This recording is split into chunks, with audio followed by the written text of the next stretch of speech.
Hi guys, how are Hi, you? hi, how are you? Nice to meet you. Nice to meet you. To start, it was really interesting for me to see how much I remembered from being a Christopher Reeve fan when I was a teenager. While I was watching this movie, like towards the end, I see his dog, and I was like, that dog was on Smallville. Like I remembered little things from when I was a kid, loving Christopher Reeve. And so for you guys, and you're kind of showing a different side to Christopher Reeve than a lot of us have known throughout the years. How did you kind of pick out moments that you knew like people would connect with and knew about him, paired with these beautiful stories that his kids told to you guys? Well, I mean, you start with, because we had followed his story. We are something, we're film geeks, so we were fascinated by Superman and so on. But I think actually very early on, we decided that we were going to interweave the story of his life after the accident with the story of his work, of his life and work before the accident.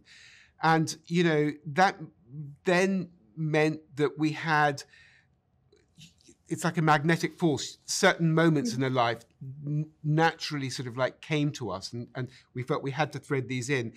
The moment you allude to is Smallville. I mean, I always wanted to get that into the film, but you have to lose your darlings. There were many things that hit the edit floor that we couldn't use.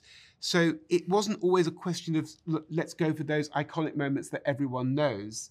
You have to have some, but you have to also make sure you have space for the imagery and the emotions that maybe nobody knows about.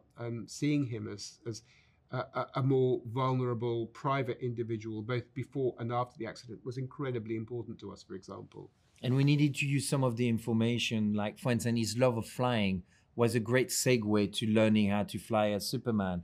So this one became stronger if he had become, I don't know, Aquaman. Maybe his love of sailing and the water would have been the segue. I don't know. I'm remaking a film there, but yeah, this is what. It's not a bad idea.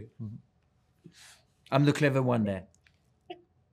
Why? And I also, to me, like, when you lose a parent, there are different levels of grief. And I love that all of these kids kind of have a different level of grieving their father throughout the story as they're talking about it. And you guys pair it so well with these stories of him when he was, a younger father versus like how he is with Will and things like that. When you guys were talking to the kids and really understanding who Christopher Reeve was, not as Superman and not as an actor and an activist, but just as a man and a father, what for you guys is the most kind of interesting and exciting part to learn throughout the process about him in that aspect of his life? I think the most interesting thing is exactly what you alluded in your questions, is that the same individual, the same person means different things for even their own children. Do you see what I mean? Alexandra being the only girl there, as her mother says in the film, is she has a different vision towards her father. And Matt and Al were much older than Will. So, for instance, Matt had for a long time, till he was, I think, 15 and 16, his dad was able-bodied, standing, strong, doing loads of physical activity, where Will had none of that memory. But Will had his dad at home every time he came back, and his dad would not miss any of his football practice. Where Matt, obviously his dad wasn't there, he was living on another continent.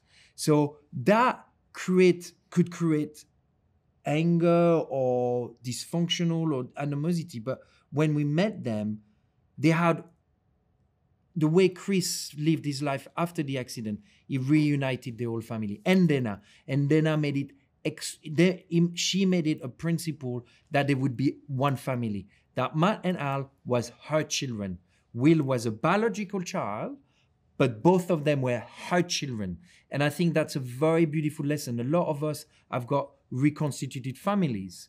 Do you see what I mean? People come from divorce, or I don't know, if you come from a queer family, gay family, maybe one of the parents is the biological father or mother or whatever. And I think it's love. What I've come out from this film is love is seeping through. Love through friendship, love through family. It's love. They were full of love, love, love, love. It's love. I agree completely. This movie wrecked me. I just sobbed in a movie theater the entire time I was watching it. But thank you guys so much for it, and thank you for talking with me today. I really appreciate it. Thank you for your time. Thank you. Nice to meet you. Thank you, guys. Thanks. Nice to meet you.